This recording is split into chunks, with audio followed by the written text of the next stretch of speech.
You're listening to episode 224 of the Comics Pals. We're a group of comic journalists and friends who record a podcast together because we don't talk enough about comics in our daily lives. As the head executive producer around here, things are getting a little stale, Getting a little stale. So, inspired by DC 5G, I figured it's time for a reboot of the Comics Pals. And you know what? I think we should do it every 100 episodes. I have a lot of ideas about how we can rebrand and reboot all of us. I think we have done this every 100 episodes. Good. That means we're just on time for another one.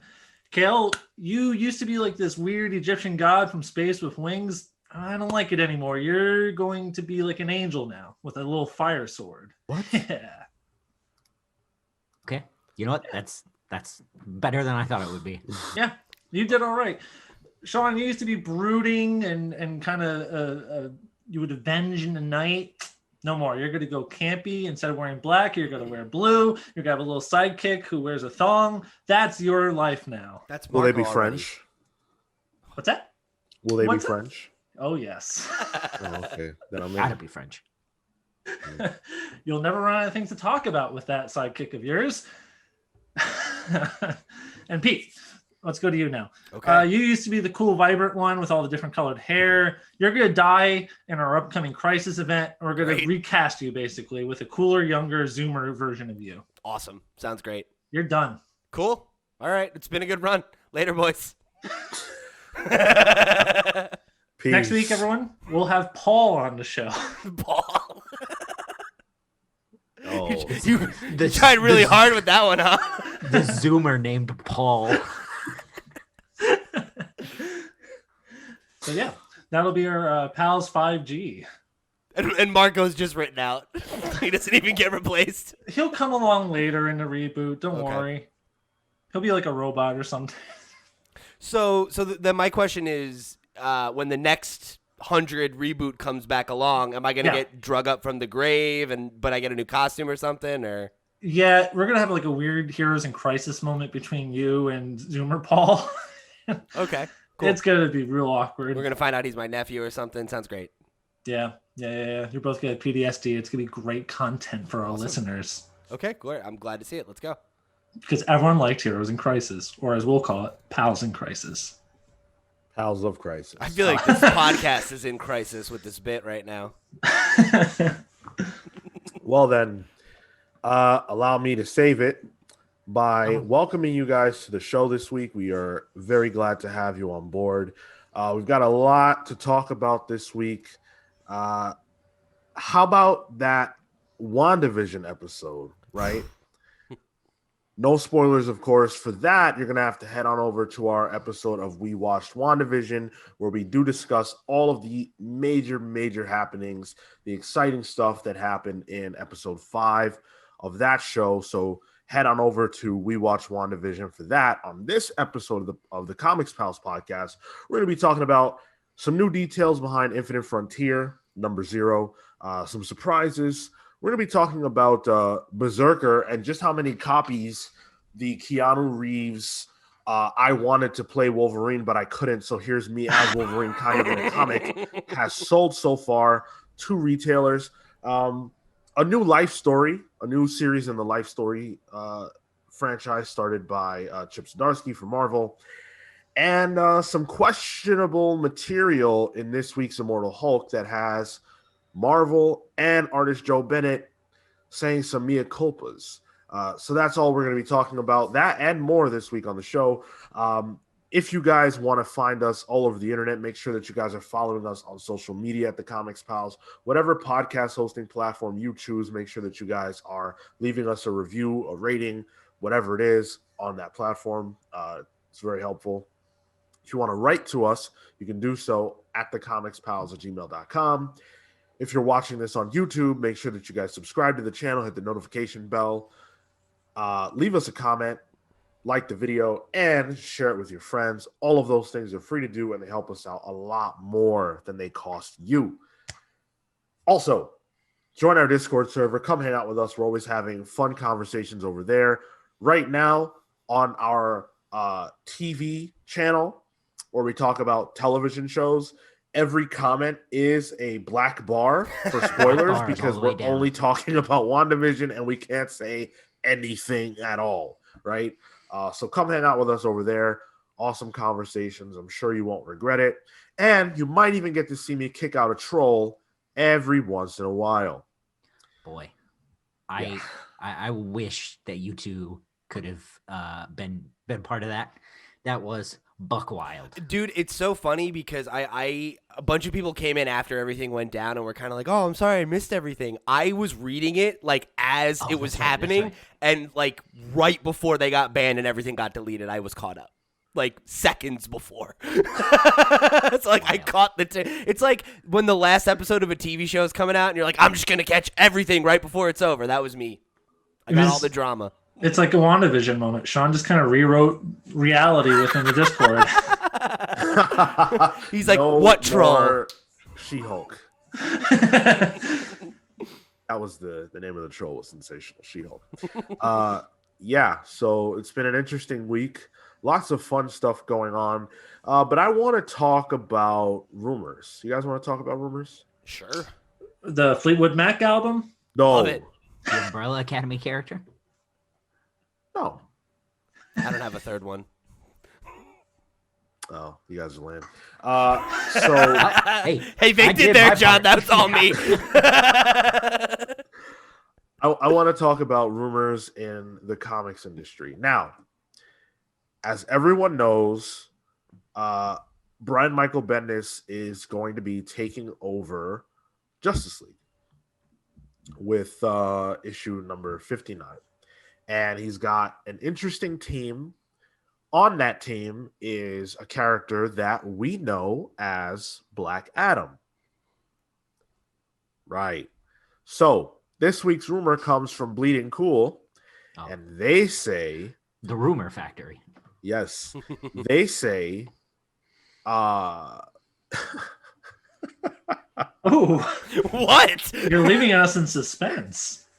Billy Bleeding Batson, he Cool just had a says- laundry accident. that during the Infinite Frontier, we will learn that Black Adam's name will be changing. Oh, God. Black Adam, who will be played by The Rock this very year, will allegedly be known as Shazam.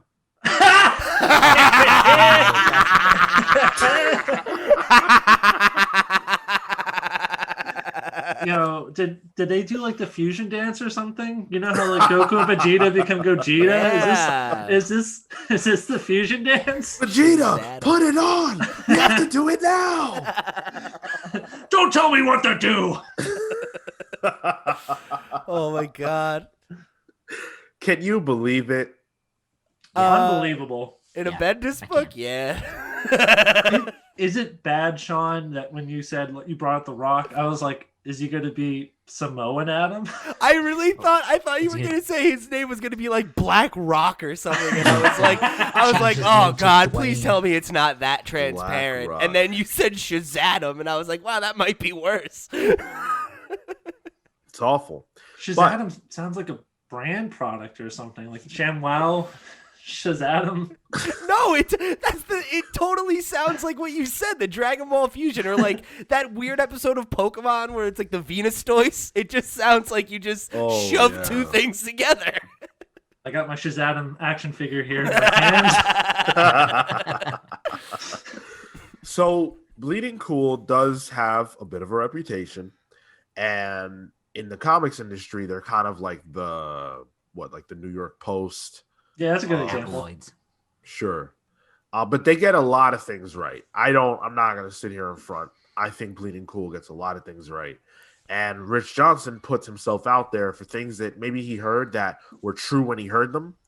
And maybe they got changed because they were ridiculous and the reaction was so poor that, people behind the scenes were like, okay, that was a temperature check. Yeah. We know not to do that. Yeah. So Rich says, this is from the article, we know you don't believe it, someone has already started writing a 4chan post claiming that this is Bleeding Cool making stuff up again. Well, A, I only do that for April Fool's Day, and B, I'm not doing that now, and C, let's see what happens later in the year, shall we? Yeah. Go ahead. I was just gonna say I think it is kind of funny that that they do have that reputation, because like I feel like there's just as many stories that have been broken by Bleeding Cool as rumors that didn't pan out, right? And like things do change all the time, right? Just because you heard a rumor doesn't mean that it was true. You heard a thing, you reported a thing, you know? And I feel like Rich always makes that clear, right? When it's like, well, this is what I heard versus like, this is the thing I've substantiated. So I don't know, you know, like, could this be real? Yeah, I don't know. But if it's not, I believe you heard it. I believe it was the thing that was thrown around. Well, the writer in question, Brian Michael Bendis, took to Twitter to say rumors are stupid. And Sure. of course, that's not gospel, but IGN went ahead and did a little bit more digging. And writer over there, Jesse Shadeen, put out an article a couple of days ago in which he said very simply, sources with direct knowledge of the comic confirm Black Adam will be keeping his regular name in 2021. So What a missed opportunity.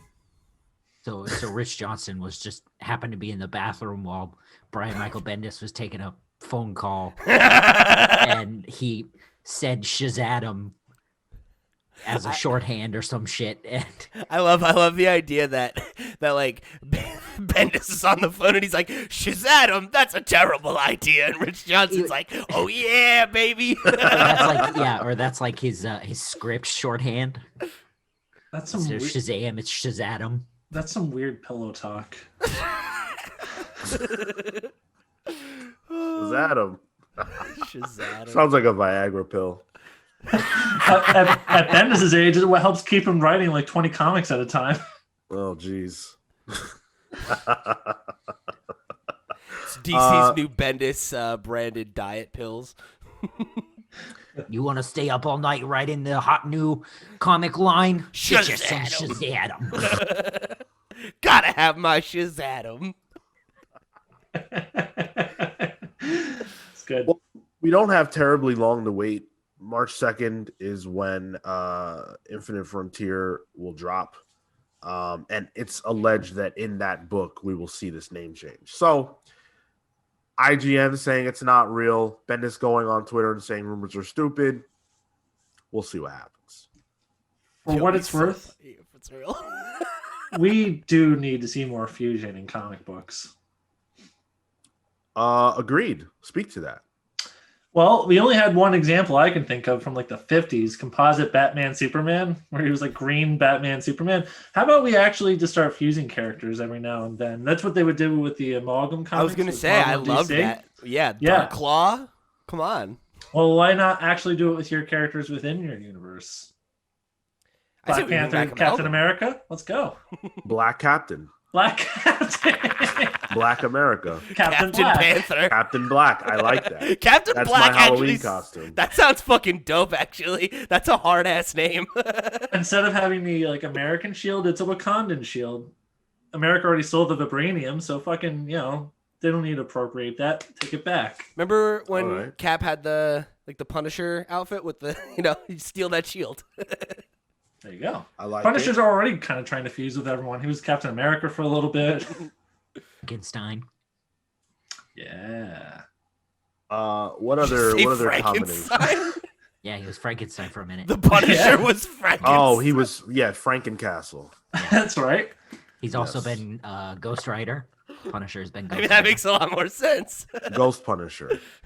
Okay, so I don't know if that was his name there. But yeah. That's a bad name. Cosmic Ghost Rider. What if Superman and the Flash fuse? Flash is already really fast. You give him another super fast guy. Super Flash. Super Flash. That sounds like a 70s character. That's all I'm gonna do. I'm just gonna take the names and put them together. Super something. Yeah, you're doing that's the game. yeah, you're doing the heavy lifting on your end. Don't worry. Thanks. Pete, give me one. What's a good one? What about Swamp Thing and Man Thing? Swamp Man. Swamp Man. I was thinking like Swamp Wonder Thing and Woman Man and Thing. something, so you could do Wonder something, but like Wonder Thing. That sounds really dumb. I always thought Wonder Man and Wonder Woman should kind of get together. But like it's just Wonder Man. That's where else do you go with that? There's no new name we can make.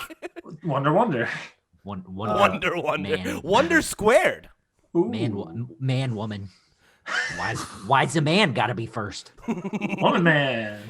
Daredevil and Nightcrawler. Oh, that's actually sick. Night Night Devil. That's pretty good. Damn. Dare crawler. Dare crawler. Night Devil sounds like it could actually be one of Nightcrawler's relatives. Night Devil also sounds like an amalgam character. Like Yeah. that's a very 90s ass name. Oh yeah, this guy's called Night Devil. He's in all black and he's got pouches up his whole fucking body. Well, if you take Human Torch and Iceman, put them together, you get like a opposite power spectrum. It's Human Man. Human It's- Man. He's got fire and ice. We've got an artist in the Discord now, and I would love it if like that person or maybe Al, who's drawn for us before, could draw out these characters, these amalgam bogus characters that we've created here. Or You know what? last idea, combine two of us. Oh god. Phil, Phil I just Bartley. realized the example you gave for Human Torch and Iceman, it's just Todoroki from My Yes. Hero Academia. Yes, I was thinking that as well. Also like those guys from Star Trek where it's like one side black, one side white. That's right. Submit your bogus fusion characters to us by writing in or hitting us up on the Discord, and if we like them, we'll shout them out on the show next week, because this is Yeah. a concept that has legs, as proven by Heroes Reborn, which Marvel is resurrecting, and they're fusing characters like Juggernaut and Doctor Doom. Looks Doctor sick. Juggernaut. Juggerdoom's Juggerdoom. way better. Come on. Yeah. So Juggernaut, where did you get your PhD? Johns Hopkins. Also, the idea of him being called Dr. Knot, he's like, oh, please call me Jugger. Dr. Jugger Knot. Dr. Knot was my father. Bitch, please. I am Mr. Jugger. Bitch, Doom or please not. call me Jugger. Wow. All right. Let's get into the pals polls, and this is almost completely a one book poll list. We're all extremely excited for Radiant Black #1. That's what we pulled this week, coming from Image Comics. It's by Kyle Higgins and I can't remember the artist. Marcelo Costa. Thank you. And it looks gorgeous. It's a fusion of like Power Rangers, because Kyle Higgins was like the architect behind the Power Rangers for a while, and his superhero stuff kind of put together into what looks like is going to be something really special, and may just start Image's superhero like universe. So it's really exciting. It looks good. By all accounts, it's good. The feedback has been good so far. So we can't wait to dive into this first issue. We certainly will be reviewing it, so you can hear our thoughts on that next week. Yeah, it looks great, and look like in more ways than one. Like the concept is cool, and the art is just beautiful, and the character designs are really neat. Those designs are hot fire, man. Yeah, I really like specifically our main character's Nathan is his name. I really like his costume. It's so cool. It's like you can definitely see the Power Rangers vibe, where it's got some of the kind of like techie bits to it, but it looks very much like kind of that style influencing a more Western like superhero look, which is it's a really cool kind of amalgamation of those two styles, That's the theme of the episode this week, fusion, apparently. I guess, yeah. The hardest thing I feel like, it's like one of those underappreciated, really difficult things to do in just media in general. I feel like is character designs, trying to create like a lasting, interesting design that isn't too derivative of something in the past. Like how many of the most iconic designs in just media history are over 30 years old, because of whatever reason. So I feel like to create really cool new designs, it's just really challenging for like any kind of artist. And this design of Nathan Burnett is the character's name really stands on its own. It looks really neat. So, props to, I don't know if it was Marcelo Costa who created this design or whomever it was, props to them. Probably was, right? I mean, yeah, it would make sense. I don't want to speak out of turn. Sure. Yeah, I'm really stoked about this book. I think it looks really interesting. It looks like it could really have some promise. Yeah, and like I said, we'll definitely be reviewing it, so you don't have to wait long to hear whether or not it's worth your time. And they baited me with that marketing material. They're like, for fans of Invincible, it's like, well, I'm going to show up and see then. Well, I'll be the judge of that. Exactly. So I also chose Low 26. Now, a few months ago, I made a mistake. I said Low 25 was the finale of the series. There was actually one more issue to go. And this is that last issue. I'm not going to give the whole spiel that I gave last time. I already blew that. But I will say Low is one of my favorite comics of all time. I think it's a tremendous series, criminally underrated. I don't really know anyone who's read it, and I certainly don't know anyone who's been along for the entire ride. So I really, really can't recommend it enough. I think it might be at the top of my list of recommendations for any person in comics. The only problem is that it's extremely dark. So if you're not in the mood for that, it's gonna be tough. But Rick Remender, Greg Ticini, and Dave McGagh have done a phenomenal job over 26 issues, something like 6 years worth of comics for them. And it's never, ever been disappointing or it's never had a low point. It's always been tremendous. So hats off to you guys. It's a great book. Can't wait to see how it ends next week. Sean, you just made me feel 100 years old saying that this book's been like for 6 or 7 years. Because I was thinking about it. I think I have the first 2 or 3 issues that I picked up at the comic book store I went to when I was in college, which is so long ago now and makes me feel 100. Yeah, it's wild. You are 100. Yeah. So, Sean, was last issue kind of like a story climax, and this issue is going to be more of a coda, or is this actually like the last? Does it feel like the resolution of the story? This is the last. Okay. Yeah. We should do a book club now that it's done. We are doing a book club now that it's done. Awesome. Yeah. On the list. It will happen. There's a plug. Okay. Yes. Plug for book clubs. In the Speaking of future. which, actually, I should do this now, and I will do this now. This month's book club is going to be Vision. That's right.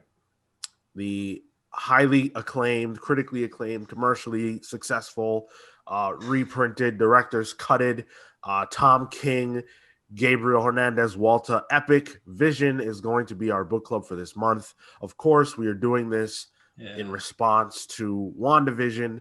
WandaVision is certainly it's a combination of many things as far as where they pulled their influence, but the 2 most clear influences are certainly House of M and Vision.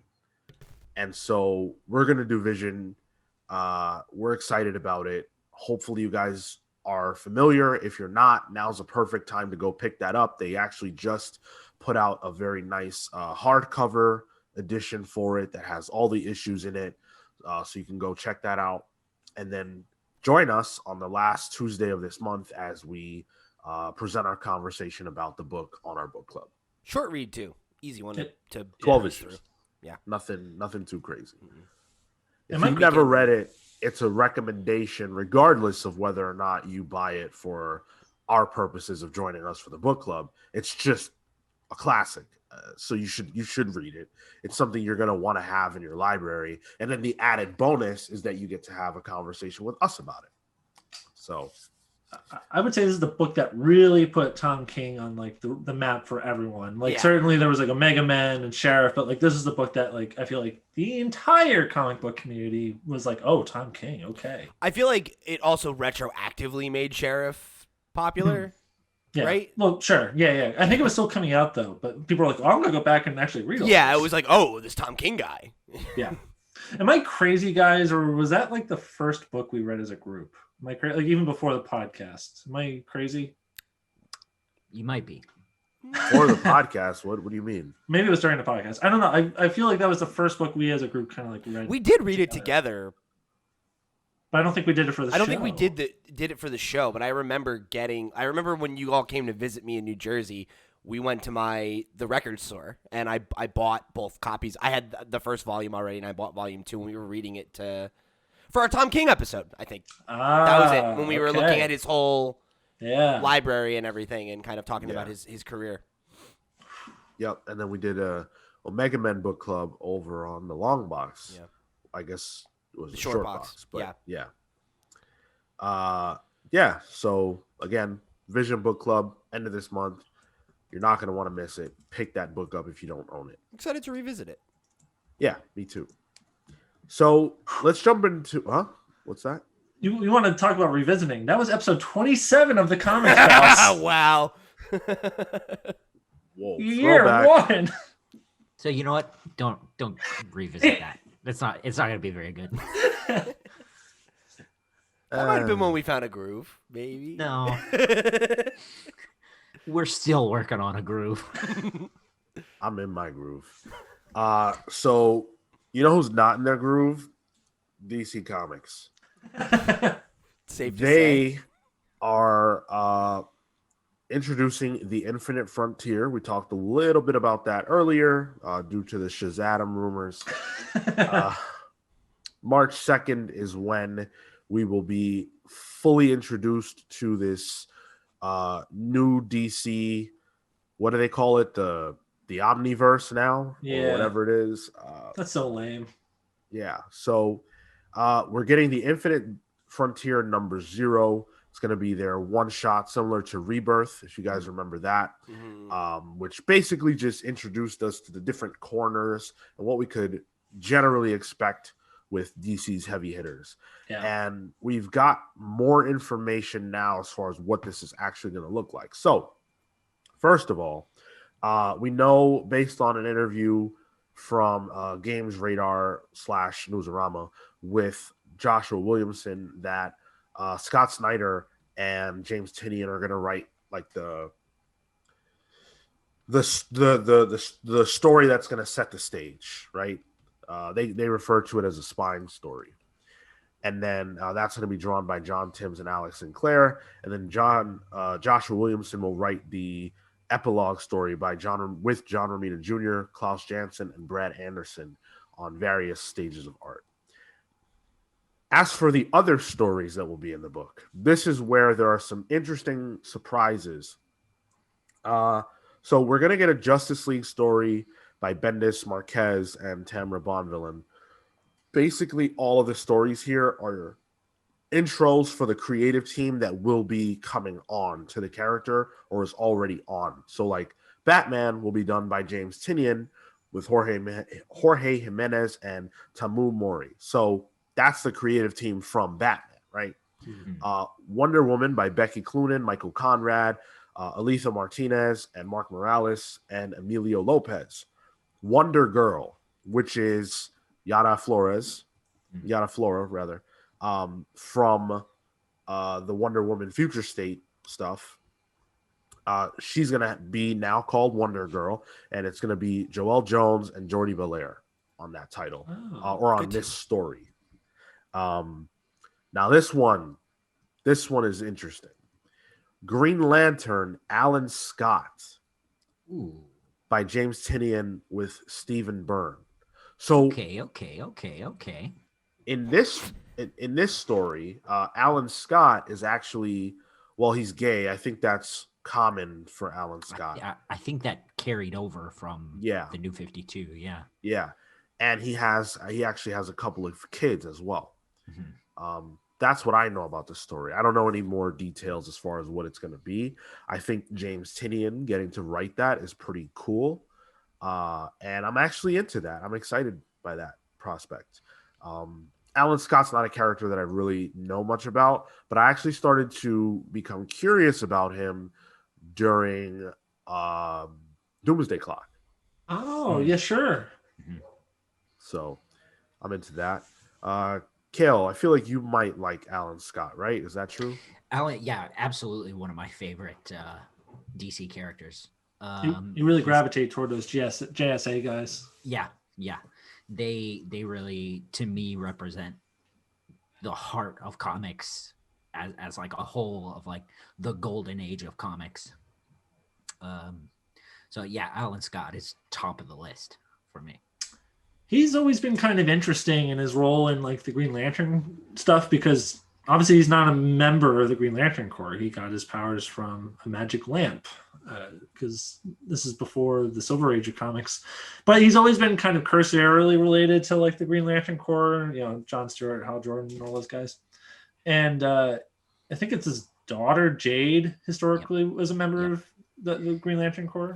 Yeah, yeah. And I think like her thing is like she is like imbued with the power of the lantern. Yeah, like the battery or whatever. Yeah, like it's I think his lantern is called like the Star Heart or something. Yeah, and if I recall, it's like a piece of like the core of the lantern's lantern. Okay, and that answers my question. and she is like the physical embodiment of that power. Wow. Well, because I know Alan's powers were originally magic. Are they still magical in nature now? I think it's just like magic that's sort of explained. Okay. And like explained to be connected so that he is connected and can still use the name. So like Thor in the Marvel movies where it's like, this is magic. It's magic, a science unexplained. Right. Yeah. It's like really he's just an alien. Okay, because I always was kind of confused by that when they're like contemporary. Like I understand that, you know, it was magical and then they recontextualize that as a sci-fi thing in the Silver Age, but like how do you kind of reconcile those two when they're both in the same universe? Yeah. I think it was more that they sort of took the little piece of Hal Jordan's Green Lantern universe and added Alan Scott retroactively. Yeah. And I think probably because the Flash family works so well. Sure. Jay Garrick and Barry Allen, you know, they're good friends because they're both scientists, and Jay actually got his powers from experimenting with hard water. That's Same. Something like that. It's something silly like that. And you know, it's not hard to explain. Oh yeah, that guy runs fast. That guy runs fast. They can probably go together. That's fine. Sure. But like, you know, with the Green Lanterns, it's a little more complicated.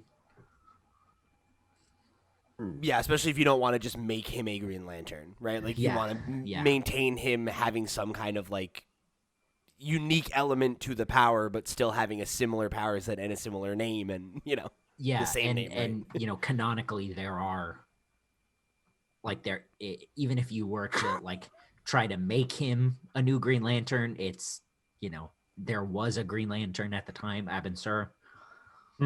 So you know, it's a whole thing. What happened, Sean? I have an update. Uh-oh. What happened? To the Shazam rumor. Oh, yes. I'm real glad. I felt like we were getting in the weeds. Let's have it.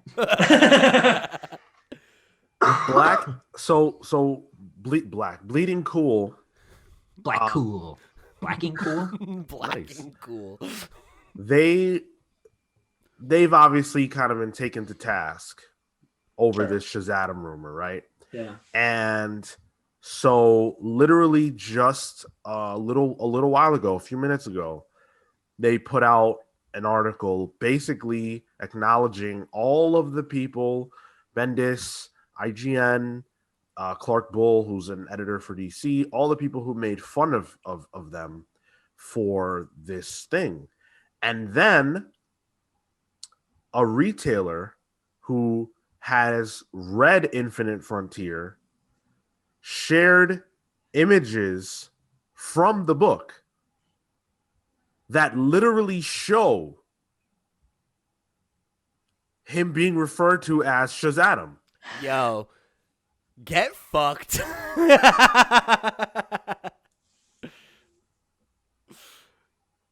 Wow. It's canon, baby.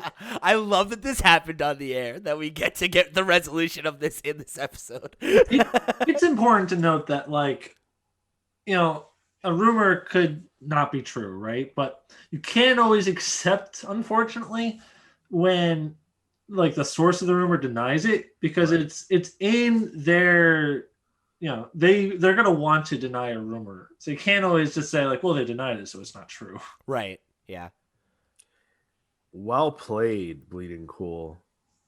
Wow. Yeah, and like shitty on Bendis' part, gotta say. Like, I get wanting to like cover your tracks and everything, but like you don't have to be like, I don't know. I feel like you kind of stirred the pot a little bit when you knew that it was true.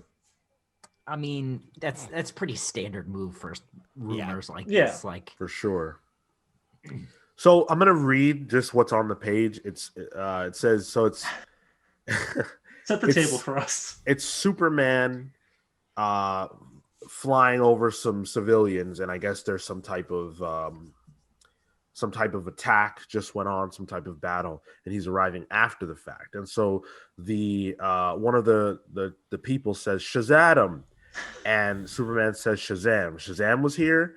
And then the person says, no. The fire god attacked us. Our police and army, no use. Then he came and saved us all.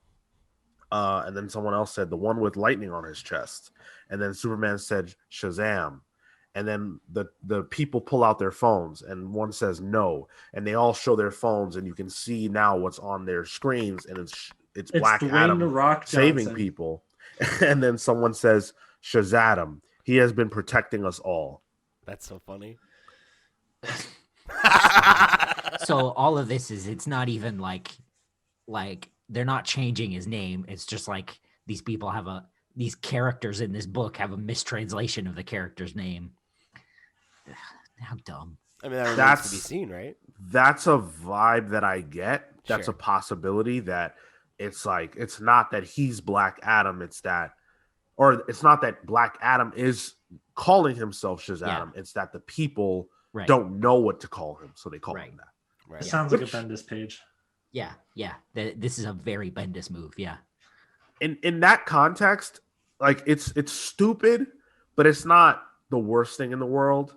No. If it's only going to be in this issue or whatever. But if it were to be a thing where they're like going to call him that, that's pretty bad, especially considering there's a movie coming out. Like, why would you want to change the character's name now? Black Adam, what are you doing? Oh, nah, Superman. No. Do you smell what Shazam is cooking? No. Because I've been saving no millions. I really Wow. want there to be a scene where at some point in his film franchise where he is cooking, where we see Black Adam cooking in a kitchen, Just for no Shazam! reason. just for the meme. The eggs are cooked now.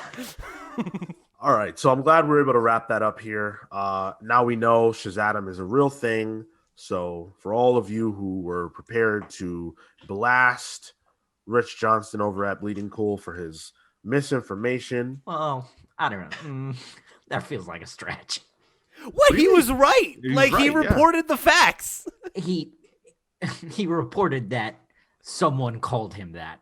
Okay. In the comic book. But that's Yeah, it literally what happened. happened. Yeah, like I don't see. All right. Okay, It's hear good that enough, back at Cal. you, dude. It's good to see this is what comics journalism is. hey, it's one aspect of it. And actually, Yeah. Rich Johnston was raked across the coals on Twitter by fans, and he said, "Hey, I don't call myself a journalist. That's not what I am. I report what I hear, but I don't consider myself to be a journalist." And he said, "This is something that I heard. I believe it to be true. We'll see what happens in March." And now we don't even have to wait. I think that the attitude that you're taking there, Kale, is like it's the same thing of like like BuzzFeed can't report the news. They have GIF compilations here. It's like we're talking about comic book news. Like sometimes the news in comics is stupid shit, you know? Like we're talking about reporting on art, right? Like that's part of the game when you're just an entertainment reporter. Not everything is going to be fucking, real like boots on the ground journalism. Yeah. But let's shift back into the infinite frontier, which in a way feels like an amalgam of its own. Those two words put together. Yeah. What's the DC book? New Frontier. New Frontier. Yes. Infinite Darwin Crisis Cook. and New Frontier. Yeah. Right. Well, that's DC, right? They're Kinda really taking- afraid of coming up with new names, huh? Well, that's just branding, baby. Well, at least they're putting new, old words together to make something new. Marvel isn't even trying. That's true. They just do the same Heroes name again. Reborn. Just put a year next to it. You're in business. People like Civil War, right? Let's put a 2 behind it. Civil War 2. Let's do it again. It's got a Roman numeral. It's cool. But imagine something like that happen in real life where it's like marketing executives were like, oh man, we need a holiday in the summer that's as popular as Christmas. What if we did Christmas 2? Christmas in July? I'm Boom. with that. Yeah, that's what we did. That's exactly what happened. Called my birthday. So getting back to the creative teams behind Infinite Frontier, we've got Teen Titans Academy by Tim Sheridan, Rafa Sandoval, Jordi Taranga, and Alejandro Sanchez. Superman by Philip Kennedy Johnson, Jamal Igle, and Hi-Fi. Another surprise here, Green Arrow and Black Canary Ooh, by Joshua Williamson, Alex Maleev, and Jordi Belair. that sounds like a great book. Leave. It's a wild creative team. Yeah, Josh Williamson too. Yeah. We don't get enough good Green Arrow books. And Black Canary. Yeah, yes, actually. Damn, I'm into that. I'm into that as a strategy, too. When you have two characters that are likable that don't get enough stuff, and it's just like, oh, give them a book together. Well, they make sense together. They were married at one point. They have history anyway, right? Like, why not? But that feels like a easier sell because it's like you have two marquee characters. Another big surprise is Stargirl by Jeff Johns, Todd Knock, and Hi-Fi. Todd Knock. That'll be good. Seen him on a DC book in a while.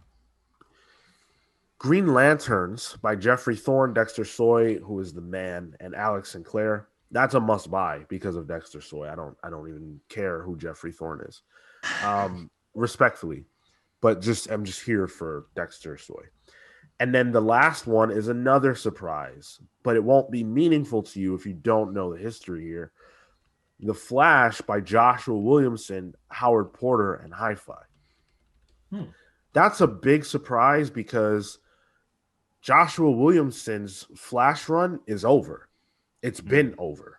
So what reason is there for him to be the person to write this piece of Infinite Frontier? Jeremy Adams and Brandon Peterson are the creative team behind Flash. So why bring back Williamson and Porter?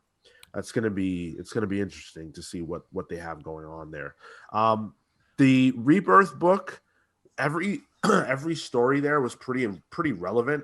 So the fact that these were the chosen stories tells us that there's probably a lot of meat for these specific characters. If they're being used in this way over other people, there's probably a good reason.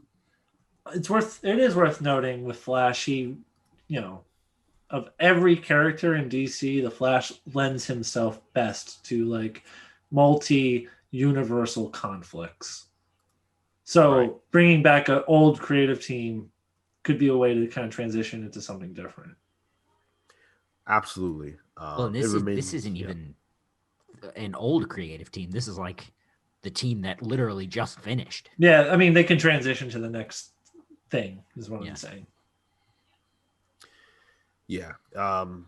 I'm excited about the book, even though I'm not excited about the Infinite Frontier era itself Yeah, on the outset. But we'll see if it's worthwhile. could be good. There you go. Yeah. You know what's not good? What? What's that? DC Comics. Heyo.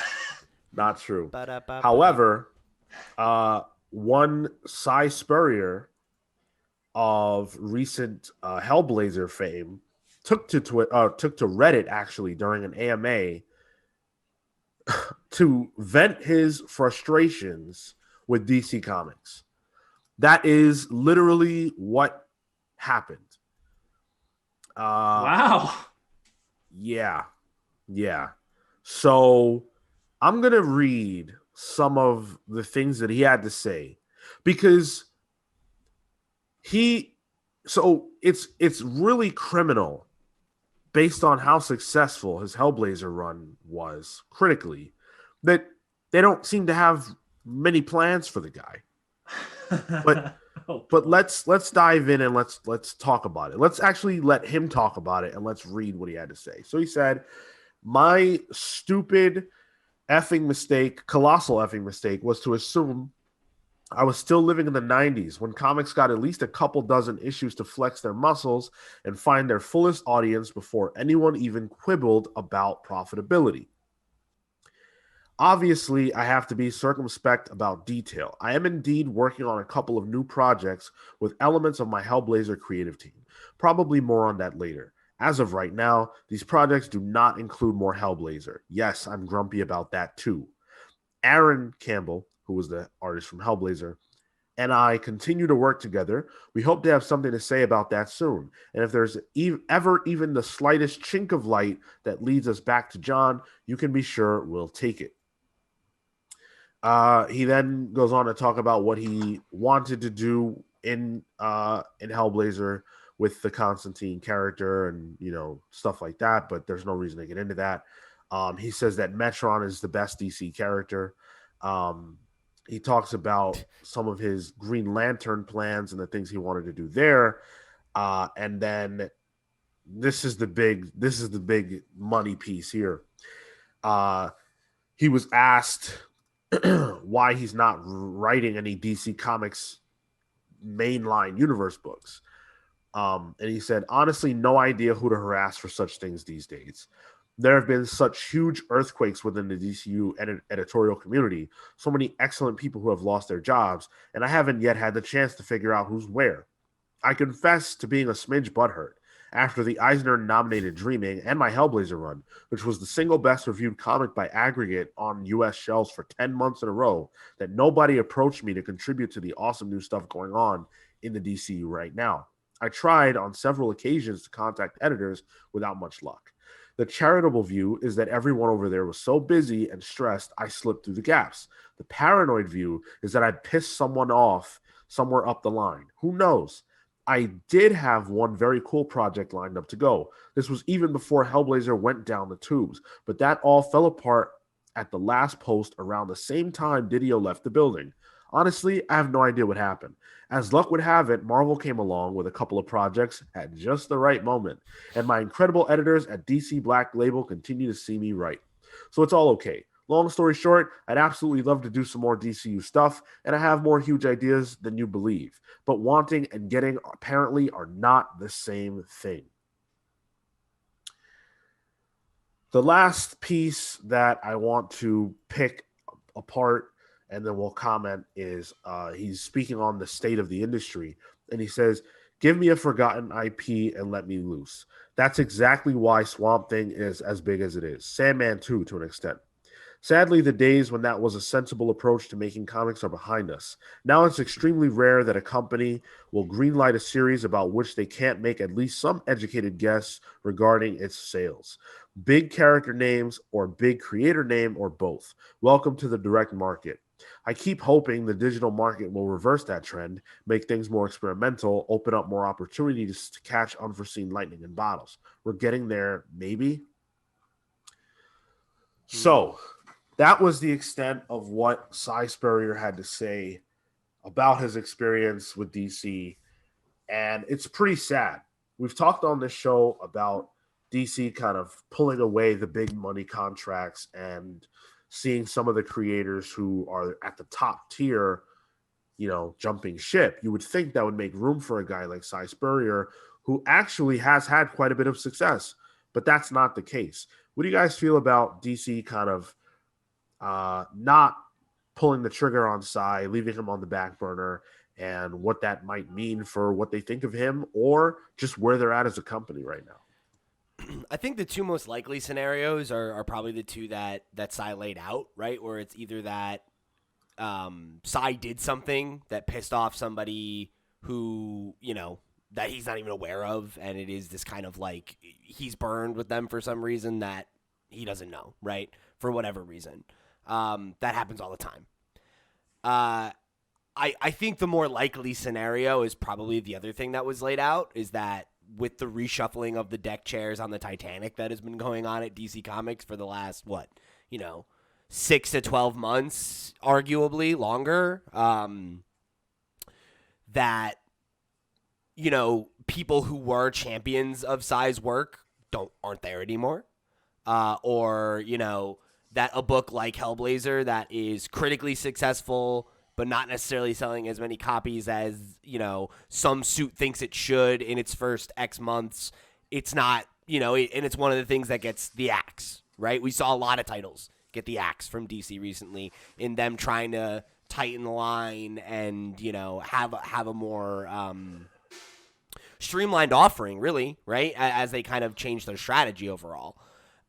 So I think it could have something to do with Cy, obviously. Like I said, that's always a possibility, but I think it's probably way more likely that, with where DC is at right now and the amount of flux that it's in, that books that are like middle of the road successful and that could become a hit if they have another 12 issues or something like that are just not a priority or not a concern. And there's maybe not, leadership there that like has the clout to stand up and be like, no, we need to stand by this book because it has potential, because Cy could be an A-tier writer and this book could be a bestseller. It just needs to get over, right?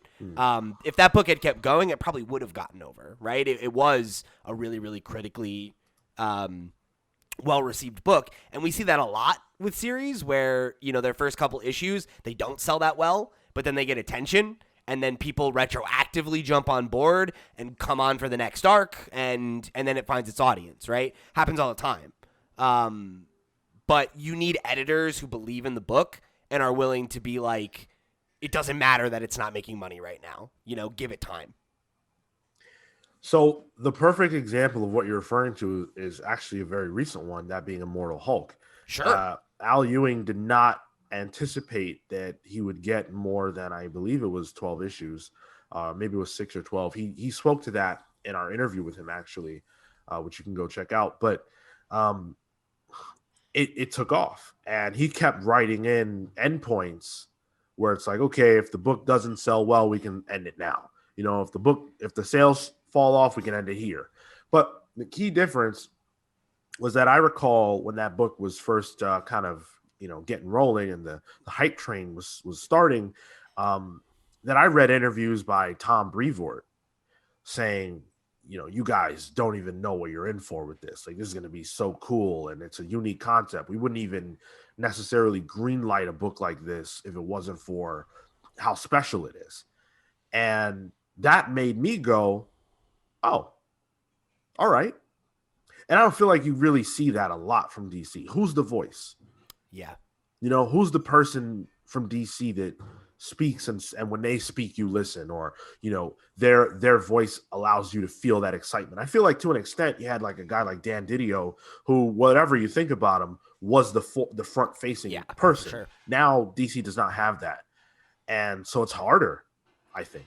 Well, and I think it speaks to kind of what we talked about last week weirdly enough, with the Keanu Reeves thing, right? Where, like, granted, and he's like a celebrity, and that's a whole other wrinkle to it. But, like, as simple as having a video where it's like, hey, like, here's how you do the thing, or here's the book, you know, like, I feel like you do need to see that from big corporations like this, and you see it in you know, with Marvel, you know, but you also see it in, you know, other spaces too, like other similar artistic spaces where, like, if people know a name, if they know a face, like, you can really help put a small thing over and make it seem more significant than it might be on paper, right? Like, what makes something relevant? What makes something big? It's hype. It's all about hype. It's all about marketing. And, like, you know, Marco bangs this drum all the time. Like, comic book companies are not that good at marketing. They aren't. Generating hype is, you know, look at the video game industry. How many games that are not out that are a new IP do people get stupid excited about and, like, froth at the mouth over for years, right? And it's different, but it's not that different. Like, you make a fucking hype sizzle trailer with, you know, the editor-in-chief of DC Comics being like, you need to read Hellblazer. And you get, you know, 5, 6 of your top-tier writers that write the biggest best-selling books being like, oh, my God, I read this Hellblazer, and it's such a great vision. And, you know, Sai's got this awesome story, and, like, you've got to check it out. It's the hottest book at DC that nobody's talking about. Like, you manufacture excitement. That's what it's about, you know? And, like, if you don't have people championing your smaller books, if you don't believe in them to do that, of course they're not going to succeed, you know? That's a really good point. And that's what events are supposed to do inherently, is kind of build up hype. But how often do, you know, Marvel or DC events actually generate hype? They generate sales is what they generate, you know? I mean, sales and hype should go together, but in their case, I feel like not significantly enough. I feel like with comic book events, they don't always. You know, it's like it's like this manufactured hype, but, like, it doesn't go anywhere. It's like you go and buy it, but it's like it doesn't lead to anything long term, because even if the event has ramifications, you can't, like, bank on that, right? Like with like when we read Empire, right? Like, that was never going to become an ongoing series that could create, you know, more relevance for an X character, you know? Like, it's not the same as, like, putting over a book like Hellblazer, right? Because if you put that book over and it becomes a bestseller, then it's a bestseller every month as long as it maintains quality. And then Constantine's a more relevant character, and Sai's a more relevant creator you can leverage for a bigger book. And, like, you know what I mean? Like, and I feel like that should be where the marketing focus should be on things that are sustainable, not things that are, like, a one and done, like, it's the same thing as, like, the #1 model, where you put out new #1s because it generates artificial hype and interest and market attention because it might be worth something. But, like, so what? You know, I think there's way more value for a company in building a better brand around a character like Constantine that has legs. You know, that could be a movie, that could be a TV show, that could lead to ongoing series for the next 40 years. Like, you know, that's what you should be working to put over, not some random event that lasts for a few months. I vehemently disagree, because events have been responsible for spawning big hits historically, because you hook a person in with the idea of an event, you get them connected to a character or characters, and then after the event, you say, follow this character's story in X book, or here's the next part of this story. It spins out into Avengers X. Go buy it. That's a thing that absolutely works. It's not even deniable. I don't think that you should do one or the other only, but I certainly don't think that that's not a strategy that works. But I mean, like, look at, like, and I mean, I guess it's debatable if this was an event. We had this conversation at the time. Like, I feel like I look at, like, Hoxpox, and I feel like that's something I would love to see more of. Like, series-oriented events like that, where it was like, oh, here's this cool story that was an inroad for us that spun out all these other things that were, like, a direct connection to that brand. You know, it's like, and it felt like it was an event that existed to spawn those things off, rather than like, oh, the aftermath of the event is these things happen and you can, you know what I mean? Like they feel more connected, but like that's also, I guess, that's my bias as a reader for sure. But that's also like a revolution, and you can't just do that, right? Like, Sure. that's something that's going to come across every once in a while. You get a Hickman, that was an organic idea on his part. You're going to get a guy like that who's going to come along and say, I have an idea that's going to rock your socks off. That's very rare. Yeah. Also, I mean, and that example specifically goes to what you both are saying. Like, one, like, suits are only looking for flash in the pan sales that, they can get those high numbers and high sales off. Yeah. But also, back to what Sean was saying, like, there's no one there to push the next Cy Sperry or Hawkspox. DC is making themselves just suits and creating themselves an army of yes men. So, the good stuff is going to go out the window. Cause like, I don't know, like that conversation that Cy brings up about like the obscure IP thing, like, I feel like that is such a salient point, but like, and I also recognize that like there's market realities that are different now, right? It's not the 80s anymore.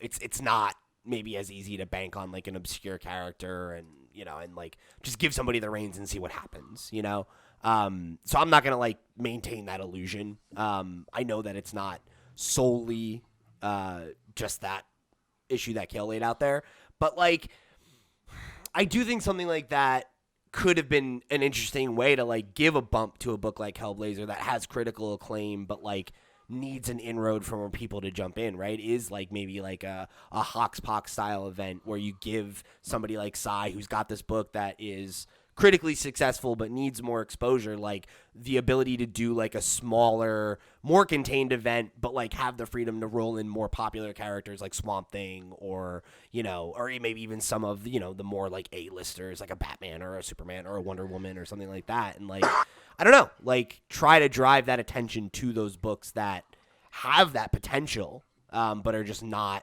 necessarily like striking in the way that like an Immortal Hulk did, right? And then it found its audience, so now it can tell its story because it's a proven success, so it has creative freedom. But I think that also goes to the fact that like I just said, like they're a bunch of suits, and they only care about IP that works and sells. And Constantine, to be like, has been around for a while. He had the movie. He's been at Vertigo for 30 plus years. There was a TV show not that long ago. And the TV show, and he's still on Legends of Tomorrow, and there are rumors of another Constantine movie. So I really think that, they just either just don't care about Cy Spurrier, or they just don't care enough about the character to, keep him consistent. Yeah, I mean, Also, I guess to your point, a suit could look at that and be like, we gave him his shot. No one cares. Yeah. Keep in mind, a Hoxpox style event, like you mentioned, like you're not talking about a mid-tier creator. You're talking about Jonathan Hickman. That's true. Paired with the revival in people's minds of the X-Men brand, where now they're not in a holding pattern. Now they can do whatever.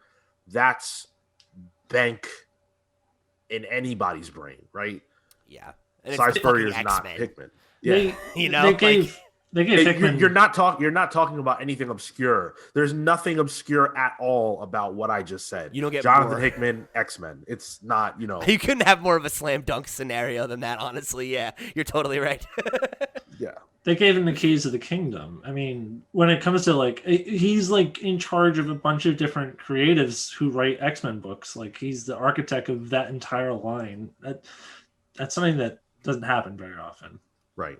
Exactly. It's a revolution. It's a very, very rare, specific thing that happened there. But as it relates to Cy Spurrier, all I'm saying is, you have a guy who's like, a decent name. He's got some respect. He did a book that people really liked, and Dreaming was successful as well. Maybe the level of success wasn't what you would hope, but he also wasn't on characters that historically sell like gangbusters. So maybe you give him the bump. Maybe you let him try his hand at a bigger character, and see what happens. Back to Hellblazer. Yeah, maybe if down the road, that's happened before. But I just think it's weird that there's no space for him. Maybe he's being typecast. Maybe because he only wrote those kind of like to the side books, that's all they're going to offer him, and that's unfortunate. I think not cultivating creators like that is what's going to prevent us from having the next wave of big creators. And you look over at Marvel and you see them doing exactly that. You see them bolstering the level of a Teenie Howard or a Leah Williams or even a Donny Cates, who has cut his teeth on Marvel characters, right? Like his whole wave of success really has come from his Image stuff and his Marvel stuff. There's nothing DC to really speak of when you talk about this guy. In the Reddit rant, Spurrier makes mention of Marvel coming and giving him some projects, right? Yeah.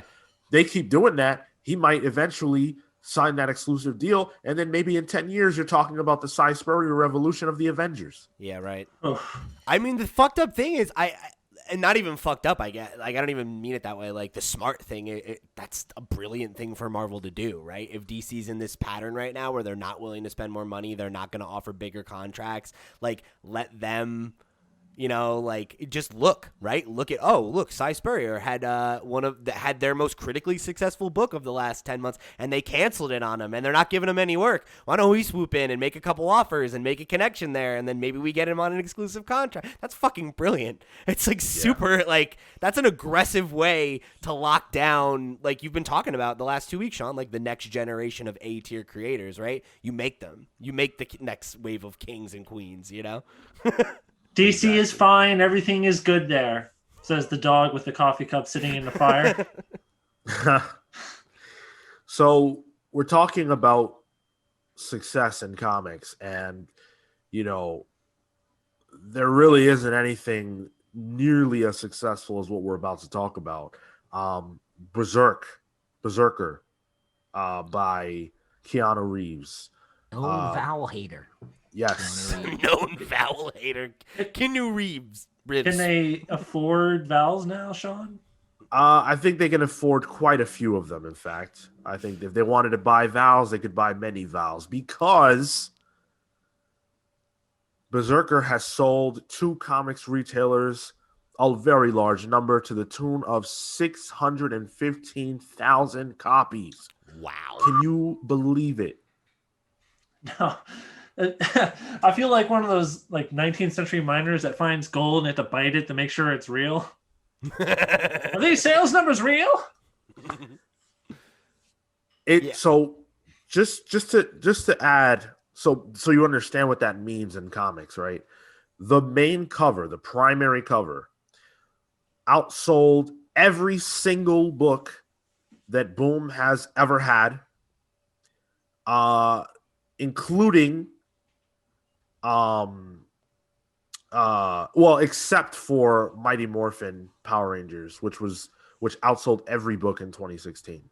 But BRZRKR has outsold House and Powers, the Spawn issues that were super successful in 2019, 300, 301. And the only thing that's come close to this is like Star Wars sold 1 million, right? Right. Star Wars #1, but that was like a little bit of a funny thing because allegedly Loot Crate bought like 400,000 to 500,000 copies of that. So who knows? BRZRKR is the biggest. It's also Star Wars, right? Yeah. Like, this is a new IP. BRZRKR is easily the biggest hit ever like not ever, but in a really long time for a new IP that's not Star Wars. It doesn't have any type of asterisk next to it. You have to go as far back as Wildcats by Jim Lee that sold 1 million copies. Wow. Something I thought was funny was they called out Crossover by Donny Cates and Jeff Shaw was like a huge hit last year, and it outsold it by 4 times. Yeah. And that was one of the best sellers of 2020. So that's huge. Yeah, this is insane. And you said this is just the main cover, right? So this isn't even including variants or anything, or? Well, just the opening bit that I said was just the main cover, but like in totality, it's sold 615. Okay. Yeah. That's still fucking nuts. And then, I mean, this doesn't include the Kickstarter numbers, because those doesn't include the Kickstarter. This does not include any type of like trade sales after the book's collected. Right. It's literally just issue 1 sold in stores. shops this week. Yeah. That's fucking amazing. This book is going to print money for Boom. It's outrageous. That's it's actually absolutely wild. Genuinely exciting, because I remember one of the things we talked about when there was like the whole debate of like, is this kosher, like whatever. One of the things we talked about was like that this could be a huge win for Boom if this book does well. And like clearly it is. So like it's exciting to think like Boom, who is a studio that I think has clearly been on the rise the last couple years, and has like been getting into, you know, starting to license out their IP and, you know, kind of doing a lot of things that I think they need to do to continue to grow and become more relevant. And even things that like Image has kind of not done as well that we've talked about in the last couple of years. Like this could be a huge injection of capital for them to like greenlight a bunch of new series, or to like, you know, expand more of their media adaptation stuff and, you know, continue to rake in that money. Yeah, it's an interesting opportunity because certainly if you're Marvel or DC, one, you have brand recognition with millions of people, and you have parent companies that have a lot of money. Maybe if you're in the case of DC, that parent company isn't terribly willing to give you those resources. But Boom doesn't really have that kind of opportunity that those two have. But with this surge of capital coming in, this provides opportunity to grow your company in ways that other smaller imprints don't have and can't do. So it'll be very interesting to see what Boom can do and will do after all this.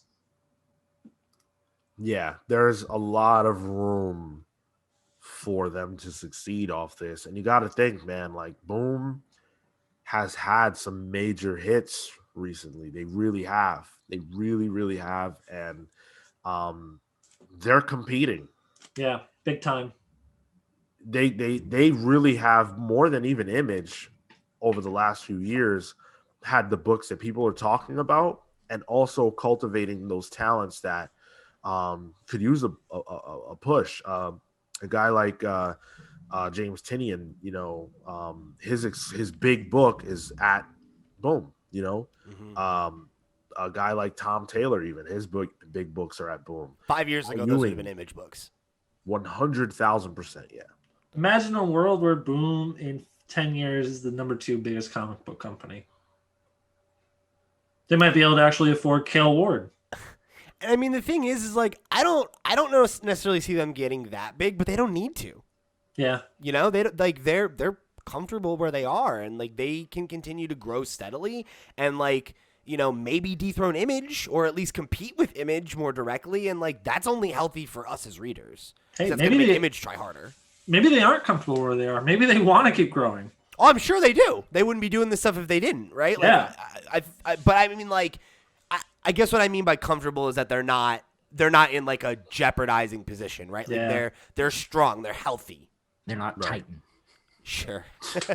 And again, I know this kind of comes up when we talk about them every once in a while, but again, I think the other thing that they don't necessarily get as much credit for is I think they're one of the companies that are doing the best job with licensed titles as well. They have a lot of really valuable IP with very successful ongoing comics, which is like a strong foundation that they've been able to build to do the more creator-owned stuff. Because you think about it, a couple years ago, they didn't have that many creator-owned stories. That's like a thing they've really been doing more and more of, you know? And like it's cool to see that steady, sustained growth from them. and that like they're really, I think, going to be like a force to reckon with, in the next couple of years maybe. Yeah, it's going to be interesting to follow them for sure. Congratulations to Boom. Congratulations to Keanu Reeves and Matt Kent for, a tremendous success. And Ron Garney, can't forget him. So, yeah, Boom doing it big. They don't have an Infinite Frontier, though. Oh, no. So let's talk about Marvel. Last year, I believe it was last year, we got the Spider-Man life story. I believe it finished last year. And that was one of the book clubs that we actually did. Yeah. Right, because it was our January book club. Yeah. So it was a year So ago. I guess it finished in 2019. But Yeah. we did our life story book club, and we all enjoyed it to varying degrees, but we were, for the most part, pretty high on it, I would say. Mm-hmm.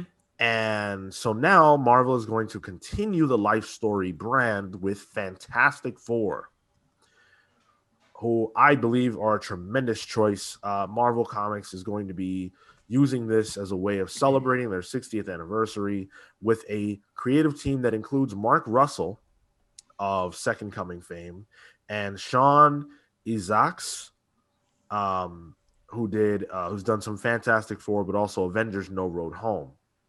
And it's going to follow the same structure as Chip Zdarsky and Mark Bagley's Spider-Man life story. This is going to see the Fantastic Four across the various different decades. It's going to start in the 60s as they return to Earth. It's also going to use the Cold War and the space race as backdrops for the stories that they're going to tell with these characters. Mark Russell said some interesting things in a press release. He said, "What I've always loved about the Fantastic Four is how it reduces the cosmic struggle of human survival to the scale of a family squabble while treating personal relationships as a matter of truly galactic importance. Weaving their story and their world into our story and what's happened in our world over the last 60 years was an important reminder to me of how smart it is to approach life like that." I'm into it. Yeah, that's a cool quote. I never really considered the Fantastic Four that way. I mean, I guess I feel like subliminally I have, but like it summarizes it really eloquently. And if you're going to follow up the Spider-Man life story with anyone, I think the Fantastic Four is a perfect choice. Yeah, I agree. I think it makes a ton of sense, and it's also, I don't know. I feel like those two characters are so like, I guess two characters, this team and Spider-Man are so like core to the foundation of like the identity. I think of what I think of as most people think of as Marvel, right? Like that era is where that kind of got solidified, and those two series were so pivotal to kind of establishing the standard Marvel tone and like what we would know it to be moving forward. So I don't know that there are characters more close to the heart of Marvel than Spider-Man and the Fantastic Four in my mind. You know? I think it's really cool that they're continuing with the life story concept. What other characters or groups would you like to see get the life story treatment? My first thought was the X-Men, but I wonder if the X-Men, like, Grand Design was kind of its own version of life story in a way. That's what I was going to say, yeah. Well, Fantastic Four did get a Grand Design as well. Oh, that's right. Yeah, I think the thing with this is that it allows you to tell an alternate universe version where you can see things progress and like have that natural kind of like ebb and flow, right? So like I think the X-Men would be really cool because you could have it start in the 60s and have it be the original team, and then you see like, you know, Scott and Jean grow up and get married, and then their kids are leading the X-Men. Like, you know, and you could see that same trajectory that we saw in Spider-Man's story, where like the kind of end of it is this, you know, generation of characters we don't even really know are kind of then leading the charge. And obviously there's a lot of X characters that you could kind of remix and present in alternate ways, but you could create new ones. And I think the X-Men are definitely ripe for that. But I also think like doing one with the Avengers could be really cool because you could Yeah. have it be like different teams through the ages, and like maybe Captain America is like an anchor character where like the beginning of it is him being unfrozen, and then it's like the team is shifting around him, and it's like emotionally what does that mean for him as a man out of time, and seeing the people that he has connections with move on but he can't because he's stuck in the past. Like there's a lot of emotional stuff to mine there. I think that would be really cool. Well, another thing that I think is kind of interesting about the Avengers as a choice is I feel like of all the greater Marvel kind of IP things, I feel like generally people have maybe the least understanding of the Avengers history because they were never the A-listers that they've been for the last 10 years. And I feel like people kind of have a cursory knowledge of their history, or it's like, well, I know they faced off with Kang at some point in the 60s for a while. Like you can kind of really revisit those historical beats and update them for an audience. Because one thing that the life these books could really be is kind of like an all-star line for Marvel.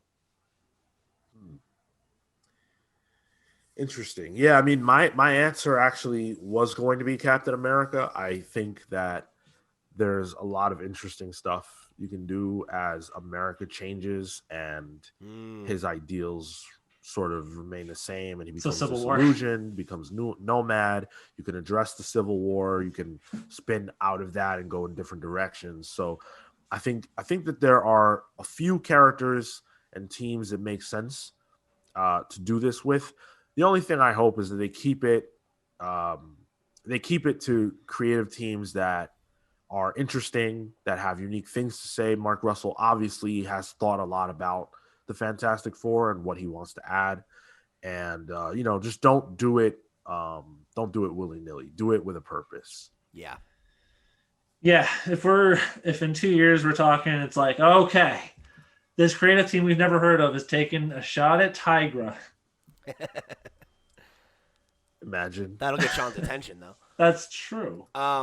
Yeah, I'm really excited about this. I'm glad to see them continuing the life story thing, and I think like this coupled with the kind of revival of What If, I'm really excited that like there's all these avenues to tell like different kinds of stories with Marvel's huge deep well of characters. It's exciting. You know who could be really cool to answer Sean's original question is a Galactus one. Oh God. Silver Surfer, actually, now that you mention it, that could be really cool too. Galactus and Silver Surfer. Like having like him, like he keeps leaving Earth and coming back, and like everything changes, and I don't know, that could be neat. Yeah, I like it. I love Galactus, and I would love that story. Yeah. Call us up, Marvel. We just workshopped like 3 really good ideas. Yeah, let's go. You guys need some new editorial?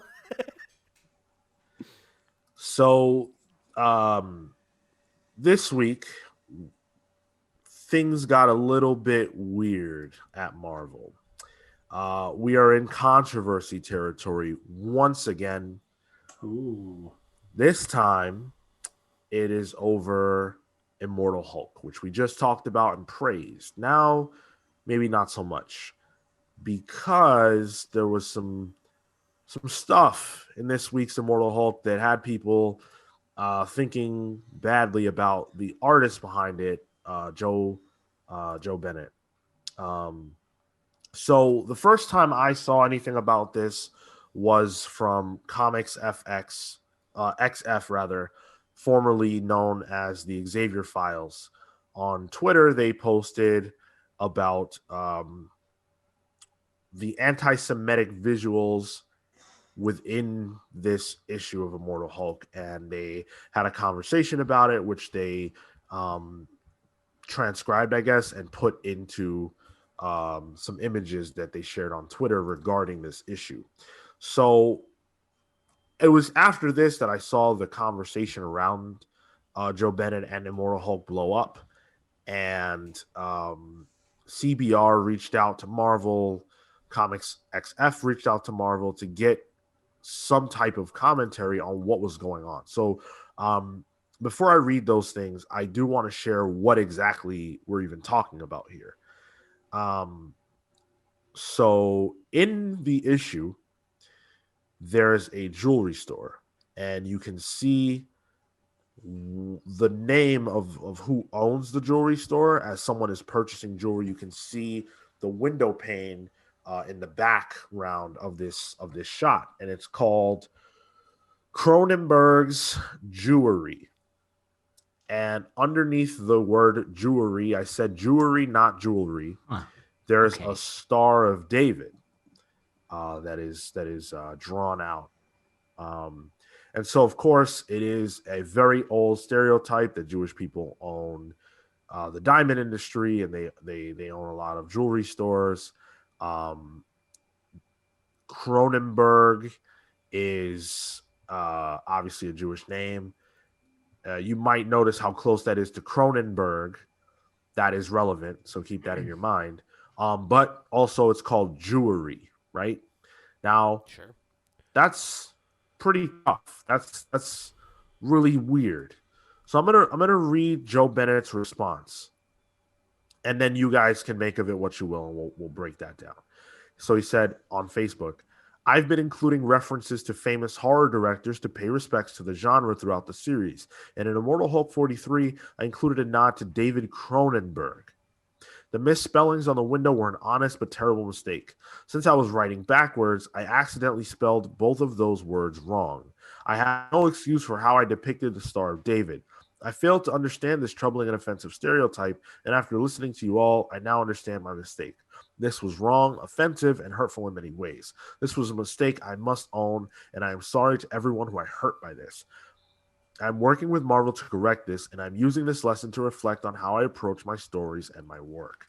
So Marvel has announced that they will be reissuing Immortal Hulk 43 with corrected visuals, assuming that they will be removing the Star of David and also fixing the misspellings. They've obviously apologized, taken ownership of the fact that their editorial could have done a better job of catching this. And, that's all that you can really expect.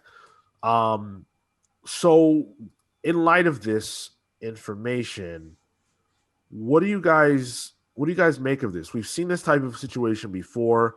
There was the X-Men Gold controversy from a few years back, which you might recall. Where are you guys at with this? So is it that the Star of David is a little bit like misshapen? No, it's the fact that it's the combination of all of it. Yeah. Well, no, I mean, it's like a Jewish stereotype. It's an anti-Semitic stereotype to say, like Sean pointed it out, like to say that like Jewish people own diamonds and like the diamond store and control the diamond industry. Right. It's like a super like alt-right conspiracy thing.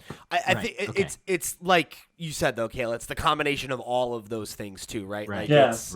It's not only a Jewish-owned jewelry store, which on its face, it's a stereotype, but it's not the same as it also having like it says jewelry, like that's it's that too. The whole thing feels like it feels like a coded like attack. Yeah, right. Or at least I understand how it can be interpreted that way, right?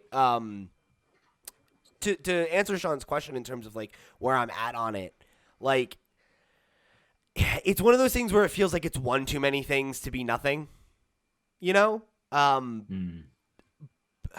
like I guess I can also see the whole like making a typo in your brain like fills in gaps for you and all those like that does happen.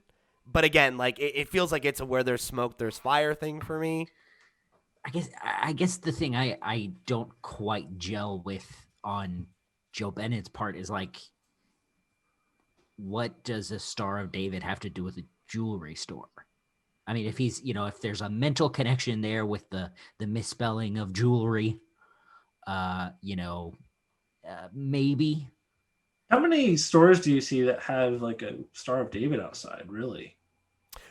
Is that a thing you see often? That's a genuine question. Not to my knowledge, but I also haven't been to many jewelry stores, right? Like the only jewelry store I've ever seen is like a chain. Well, not Like even a mall. Yeah. Yeah, it's not not gonna have even- religious imagery. Not even just like a jewelry store, just any store. Like in Nazi Germany, they would like make people like in Jewish areas of German cities like put up like Star of David's to indicate it was a Jewish run store for the so they can target and attack them and something like do bad things. Right.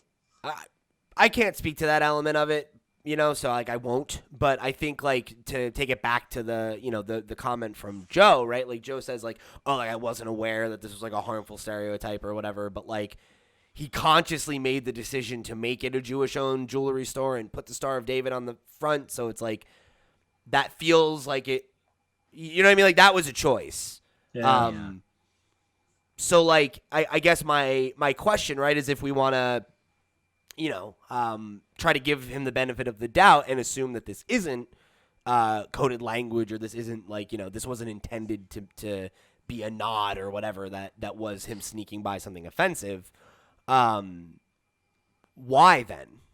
Right? If he wasn't aware of this stereotype, what was the motivation to make the jewelry store specifically have a Star of David on the front? So I'm gonna go out on a limb and say it's because of the person that he was paying respects to, which is David Cronenberg, a Jewish man. He wanted to acknowledge Cronenberg by putting his name there, and I guess he saw an opportunity because he's Jewish to make the jewelry store owned by, Cronenberg. And just that alone in the minds of the people who are criticizing this is, it's highly stereotypical, borderline offensive. Then you add on the misspelling of jewelry and the Star of David, which is like, as Phil pointed out, okay, so traditionally we know this as like, if you know your history about, Nazi Germany, what Phil said, it's like, well, geez, did you put that there because of that? Or did you put that there just because you wanted to have some type of design on the window and you thought, well, Jews, Star of David, yeah, right. Perfect. Yeah, that's the thing. Is it's like, okay, you wanted to acknowledge Cronenberg. Okay, weird, but fine. Even the misspellings. I'm sorry. I want to point out real quick, there is a good reason why. Immortal Hulk is a horror book, and throughout the series, there have been several different acknowledgments of horror creators. Sure. Still weird choice in this moment, but fine. I'm not gonna knock it. That makes sense. Even the misspellings, that happens. Like he said, he was writing backwards. I get it. But the bridge too far for me that makes it real. What's the word? The bridge too far is the Star of David. Like that's, I just don't. It just feels like weird. Yeah. So I actually just hopped on David Cronenberg's Wikipedia page just because I was like curious if there was anything that would suggest that he's like a particularly religious or a person that really cares about his Judaism or whatever. And he is obviously Jewish, but he says he was raised in a secular Jewish household and he considers himself like an atheist. So it's weird that like in a nod to David Cronenberg, the iconography on the window is a Star of David. It feels weird. It's not like he was a rabbi or something. Like you don't know him for being Jewish. I know him for being monster movies. Yeah, exactly. Body horror and stuff like that. Could have just invented a different logo, right? Yeah. So there's a little bit that we can add as far as Bennett's history, and this is coming from the Comics XF conversation that I pointed out, and one of the commenters says, okay, let me find it here. Joe Bennett. Okay, I'm just gonna read the whole thing. Yeah, sure. So this is not an overt moment. I imagine it would be easy for most readers to overlook entirely, but as a Jewish reader coming into this comic, the sight of a Jewish symbol stenciled on the outside of that window was hard to ignore and hard to justify. Perhaps this was called for in the comic script itself, though that seems unlikely to me, or perhaps it was the addition of the issue's art team, penciler Joe Bennett or inkers Roy Jose and Bellardino Bravo. It may be worth noting here that Bennett has, in previous years, expressed some less than admirable social viewpoints. Oh, This is what I was no. referring to. In 2019, after controversial journalist Glenn Greenwald was struck by a supporter of far-right Brazilian autocrat Jair Bolsonaro, Bennett posted on Facebook that the slap was mine too, should have thrown a punch, before he deleted the post and publicly apologized. Marvel's reticence to stop using Bennett on their books has been troubling and has required, for my part, a certain willingness to hold my nose when analyzing this series. Whether or not this particular instance was his initiative, I felt it needed to be mentioned. And so we since know that this was his decision, that he made those artistic choices. And so in light of what I just added, does that change things for you as far as your willingness to give him the benefit of the doubt? No, Bolsonaro is the president of Brazil now, and he is a fascist. Like, Well, outright fascist. Like, that sounds so bad.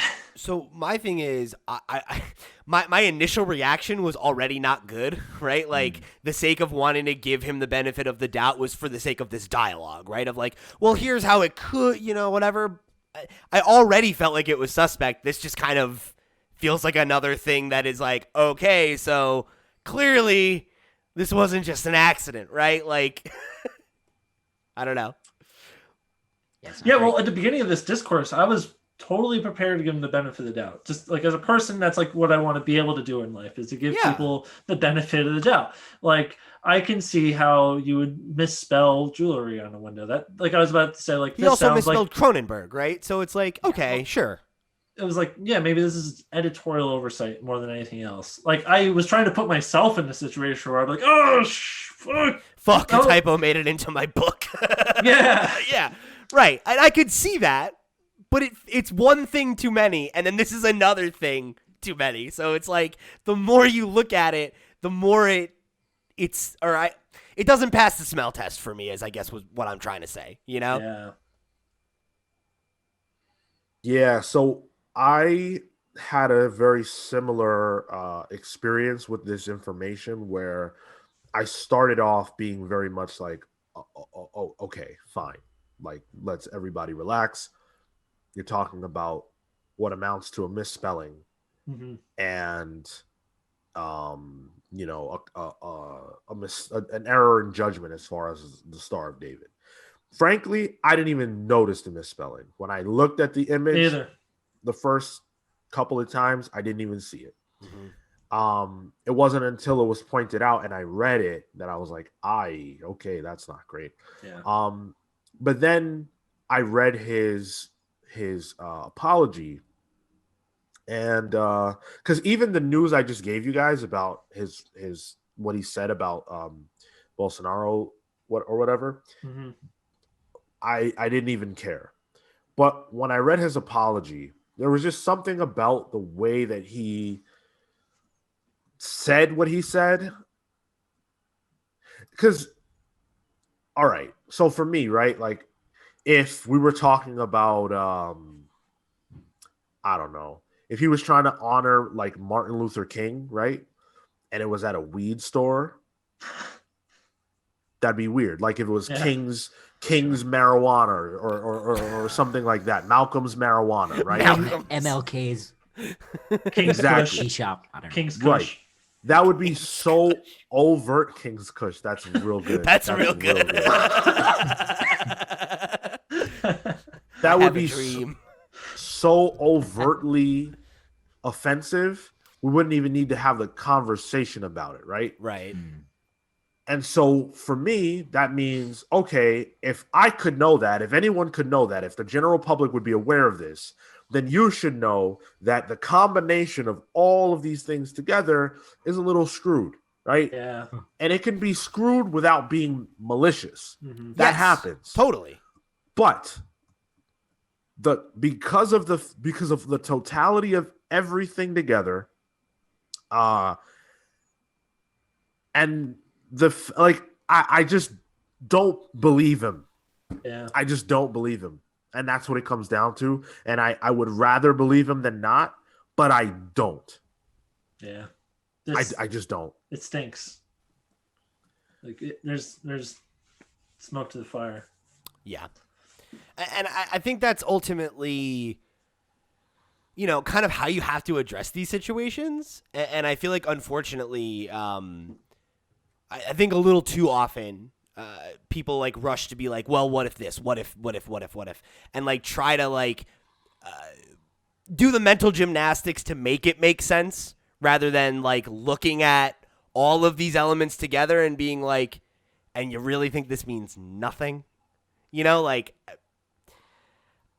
I think there's totally a universe where this kind of mistake is, you know, just a mistake, right? Ignorance. But with that context, it's like, I have such a hard time believing that the guy who expressed that kind of sentiment, right, those kinds of sympathies, isn't aware of the history and the potential way that this image could be interpreted as charged that Phil pointed out.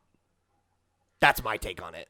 I also, just on its face, the fact that you see, you know, you want to honor a Jewish person or a person of Jewish descent or whatever, and you immediately think jewelry store, like, why is that where your brain goes? You know, it's like that King's Kush thing. Like, why is it that you think of you're going to honor Martin Luther King and you're like, oh yeah, he's a weed dealer. You know, like, what's that? Yeah. Right.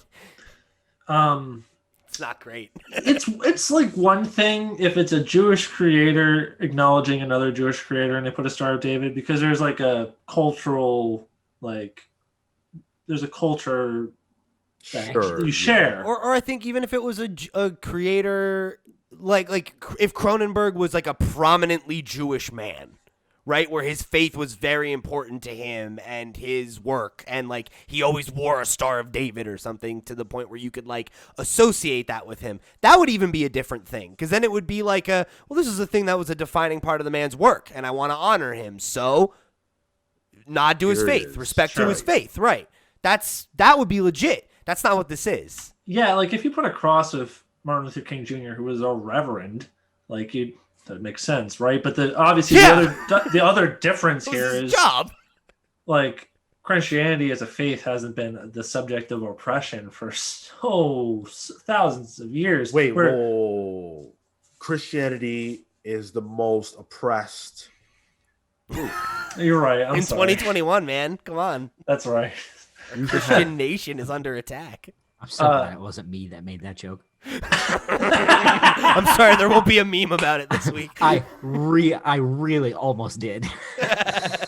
But people that are of the Jewish faith, you know, I don't think it needs to be explained, have been the subject of persecution for so long that when things like this happen, you have to look at it with like a kind of like a certain look where it's like, but why though? Well, right. Like, it's especially when you think about the ways in which anti-Semitism manifests itself in modern culture, where there is a lot of shit like that, where it is like coded, it is like signaling your anti-Semitism rather than actively being anti-Semitic. And I don't think I think that's a conversation that a lot of people are maybe not even like privy to the fact that that's a thing. By the way, had this not been pointed out, and this is why, like, even though I always like get frustrated when, you know, I feel like we're too nitpicky in society and we're looking for reasons to be angry. Had this not been pointed out, I would never have noticed. I would have read that issue, looked at the page, read the dialogue, and kept it moving. I wouldn't have put any of those pieces together. I probably wouldn't have even noticed that there was a misspelling or that it was supposed to be celebrating Cronenberg. I wouldn't have caught those things. No. And I might not have even noticed it was a Star of David. Yeah, most people probably wouldn't have. And so it's like, that's how easy it is to get away with that type of anti-Semitism or anything if, you know, a person's not paying attention. Yeah, the two other things I really want to reinforce here are in the last 15 years, there's just been such a rise in anti-Semitism in the world. I mean, the problem with a lot of it is like coded language too, where they'll say people will, because a lot of it is tied in with like far right wing conspiracies, where they'll talk about things like the New World Order or a global cabal Controlling the media. Yeah, and it's all kind of rooted in this anti-Semitic kind of language, and so it's not as overt as it once was, and it's not as overt as other forms of prejudice in a lot of modern context. So that's why it's so easy to miss something like this. When you're reading this panel, your eyes aren't drawn to the background where instead of jewelry, it says quote unquote jewelry, and your eyes are looking at the characters, and like that's certainly what I did. I didn't even look at the background until I read the article. So well, and think about if you're a younger reader, or like if you're not super, like you're very well versed in history, Phil, right? Yeah. Like you see that and immediately connect that dot, right? How many readers don't and don't even think of that? You know, that like that. I read the article the first time and had to ask you guys to put it together for me. Sure, like, right. And I have a master's degree. And again, Phil didn't catch it. Yeah, that's a good point. I didn't even notice right away. And even while we were having the conversation, I wanted to give him the benefit of the doubt, even despite all these dots connecting. It really wasn't until he started defending Bolsonaro, where I was like, "Holy shit, that's everything right there." There's the smoking gun. He might as well have said, "Well, Hitler wasn't that bad." He created the Autobahn. It's so it's so sad and it's so frustrating that creators, and it's not abnormal, it's just annoying that creators will use this art form that we love, that is pure, right? Yeah. To spew poison. Yeah. And I guess, we've had this conversation many times about like what should be allowed, what should be acceptable. In comics, what's off limits? We talked about censorship a lot. There was a period of time we're talking about that a lot. And X-Men Gold was one of the books that we did talk about. And, I'm not a proponent of censorship on almost any level. I really don't. I'm not for it. But there's a level where you're talking about something that's not offensive, but is like, it is offensive, but forget that part, right? It's not just that it's offensive, it's that it's targeted racism. This is a siren call to a certain kind of person, right? This is a, hey guys, I'm letting you know that I feel this way too. I'm one of you. I'm down with this. And in a Marvel comic book, that's, I'm not going to say Immortal Hulk's for kids. Let's not kid ourselves, but like whatever, it's a Marvel comic book that has no place there. It doesn't have a place anywhere. But if you're going to do that, and like I'm always a proponent of let the market decide. So do that shit in your own comic book. That's not about the Hulk. You're taking away from what we're supposed to be talking about, which is an otherwise really strong issue of a book that's been nothing but celebrated, to spew your bullshit, and you're ruining it. You're ruining it. Yeah. And the problem with stuff like this is it activates people to act on their bigotry. And we saw that in just 2021 alone. Like, we had the Capitol building sieged by any myriad of far-right groups that are in any myriad of ways racist or bigoted towards different minority groups. Like, we are already living in a culture where a large enough percentage feel like they don't have to sit in their basements and can come out and be actively, malicious towards people that they don't like for XYZ reason. Yeah. And that's what this kind of message sends to people. Like, I'm one of you. Yeah. And it emboldens that behavior. For Yes. Sure. It definitely does. Because, I think you can cite any number of psychological studies, right? Stanford prison experiment, right? Group think enables people to do worse shit, period. The more you think that that there are people out there like you that think the way that you do, it reinforces those feelings and those thoughts, right? I'm not alone. Yeah. And it becomes this us versus them thing that we find ourselves just inundated with in the modern era. So yeah, I mean, like stuff like this it is overtly harmful, and I think that there is going to be a segment of readership who will look at this or listen to this conversation and still be like, I don't know, I think you guys are reaching, whatever, and make those excuses. But like, I ask you to really like look at the evidence being presented and try to ask why you have that feeling, why you recoil at the idea that there's something wrong here. Because I mean, far too often we find out that it is the case, right? That there is something fishy going on. So, I don't know, just be a little bit more critical when you look at these kinds of things. Like, be open, have the benefit of the doubt, all those things. But like, when it's staring you in the face, you say that, but all of us came into this conversation not sure yet. This was something that took a discourse to actually walk away from. That's my whole point, though. Someone that comments in an article like this might not even, be inundated with like all the context that we have walked away from. They might just like be like, oh, come on, guys. That's what I mean. Even critically think about it. Yeah. That's what I mean, right? It's like you shouldn't just take things at face value. Like you should have that conversation and do the digging. Like don't render an opinion on something before you can. Because like I think the fact that we came in that way is because like we've talked about stories like this before, where it looks like one thing and it's something else.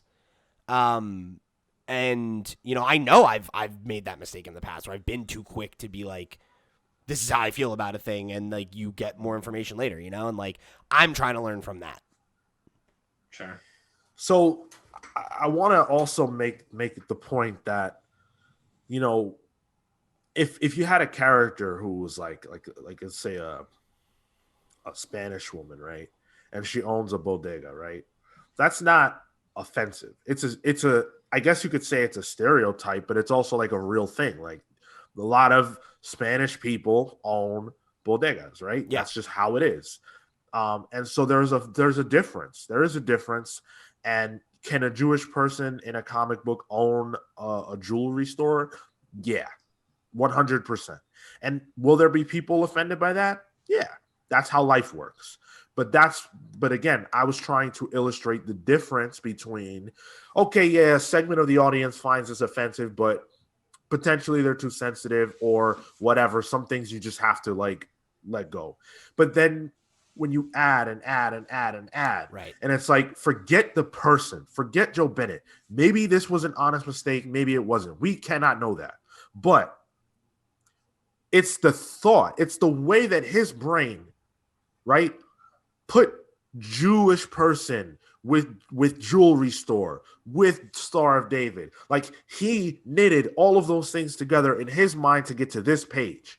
And those things are rooted in a problem that we have in the society that we have to deal with. So that's why the conversation is important. It's not about cancel culture. It's not about burning this guy's career to the ground. Although based on the comments that he made in 2019, that may be where this goes. Yeah. But it's not about that in my mind anyway. It's about saying, okay, look, you screwed up, but what's the bigger picture? What's the bigger narrative? And the bigger narrative is this has to stop, because it was the same thing that happened in X-Men Gold. It was, if I remember correctly, it was anti-Semitism there too. So what the hell's going on? Yeah. And honestly, like what's going on at Marvel editorial that they're not even noticing that the guy misspelled the word jewelry? That's their job. Ultimately, like editorial's job is to clean this stuff up. And I know it's not an easy job. Like, yeah, it takes an attention to detail that most people don't have. Certainly, most of us didn't have that level of attention to detail looking at this 100%. Panel. That's their job, though. Exactly. I don't get paid to look at the image that deeply. I'm a fan. But if you're paying a person to do a job, you hope they do the job. Yeah. And this is the I mean, look, I'm not up on every single controversy, but to my knowledge, this is the second time this has happened in a few years where a book that is otherwise good is in the news for something that's really not good. And, I would implore Marvel editorial to, have a more critical eye when you're looking at these things, because you don't want this to happen. Immortal Hulk's good. It's good. Yeah, you don't want to put stink on the name, you know, and you don't want to put you don't want to put other people who are associated with it in jeopardy either, right? Mm-hmm. Like, because Yeah, this imagine reflects if you're poorly Al on Ewing. everyone. Like, this sucks for Al Ewing. Yeah, absolutely. Because this is like his landmark book, and this is the reason it's in the news this week, right? Like, that's not, nobody wants that, you know. For worse, he's associated with this now, and he didn't do anything. No, right, and then it's like this is the thing that could put him in question. Then it's like, oh, are they friends because they work together on this book? Does he have these attitudes? And I'm not suggesting that, but I'm saying it raises the question to some people, and that's fucked up, man. Like, you know, don't open yourself up to that. Like, yeah, exactly. You know, and I think to take it back to what Sean said, this it's not about cancel culture, right? This wasn't some comment this guy made on Twitter years ago that was taken out of context or whatever, right? Like, this is a dude who expressed sympathies towards fascists and now is seemingly sneaking anti-Semitic shit into his art, right? Like, that's a fucking guy you cancel. That's as a society, we have an obligation. Yeah, to cancel I think fascists. so. Like, that's the kind of person we don't need to be giving a platform and attention to. You know, that's the shit you weed out. I would like to add one last thing to this conversation before we wrap up, and it's very simple. It's a comment underneath Joe Bennett's Facebook post that served as an apology, and it's from someone who said, "Well, it looks like a couple diamonds to me. I mean, it's a comic book, not a piece of propaganda to indoctrinate the young masses. I'm tired of these overreacting, sensitive people. Calm down and move on." The fact that this person, and by the way, I'm sure there's a lot of people who feel like that. The fact that this person feels there's a difference between propaganda and media is a big problem. And You don't that's know much something about that propaganda. we have to deal with. That propaganda, right? All that means is information that has the point to influence your thought. That's all it really means. That could be good or bad. Commercials are propaganda. We just don't use that word to talk about them because it's a word that generally people believe has malicious intent. But if you think that a comic book or a regular book or a television show or a movie or music can't be propaganda in the negative, you're dead wrong. Obviously, this person can't answer this question, but what does this person think propaganda even is? Some of the most famous examples of propaganda were created by well-known media companies that still exist today, right? You ever seen the Disney shorts about World War II? Sure. Where Donald Duck's a Nazi and then he wakes up and he's like, "God bless America," you know? Like, yeah, man. Like, art can absolutely be propaganda. What do you think we're talking about? What's the cover to Captain America #1? Captain America punching Hitler, the leader of a foreign nation we were at war with, in the face. That's propaganda. It's good propaganda in that sense, but it's propaganda. I mean, what was all of wartime comic books? Yeah. It's for the good old boys on the front line, you know? Like, yeah, man. It's the name of the game. So ultimately, I agree with Pete, and I think this is the sentiment that we're gonna close out with: is just be critical, think and use your head when you look at these things. Obviously, like we all admitted, we all missed it, and that's perfectly acceptable because guess what? Racism, anti-Semitism, all that jazz, not on my mind 24/7. So I don't see these things. But when I am informed, right, it's not to double down and say no, you're wrong. It's to look at it critically. And if you examine it and you go, you know what, there's nothing here, I don't care about this, hey, that's on you. But if you're unwilling, right, if you're unwilling to think about it, if you're unwilling to examine the information, then you're simply ignorant. And we have to root out ignorance in this world because that's what leads to the kinds of things that hurt people for real. Because this image, will it offend some people? Yeah, probably, maybe. Is it going to lead to murder or death or anything wild like that? No, probably not. But this is one thing. And things have a way of building. and you never know what inspires who or what inspires what down the road. And so that's why vigilance is required in these situations. And they're comics. That guy's right. We're all here to have fun and have a great time. But at the end of the day, comics matter. And the reason you read them is because they matter. So if they can matter to you in the positive, that means they can also matter in the negative. And we have to check that. Yeah, absolutely. So that's going to do it for our conversation here on episode 224 of the Comics Pals. Definitely do write in to let us know what you think about what we just discussed. Did you see the artwork and think nothing of it? Did you come around? Where do you stand on the issue of censorship in comics and in media in general?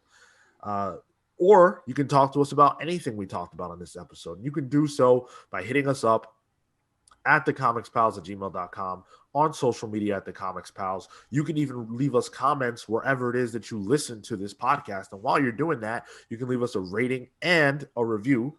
If you're on YouTube, we thank you very much for that. Make sure that you guys hit that subscribe button so that you are made aware of when we drop new content, and hit the notification bell as well.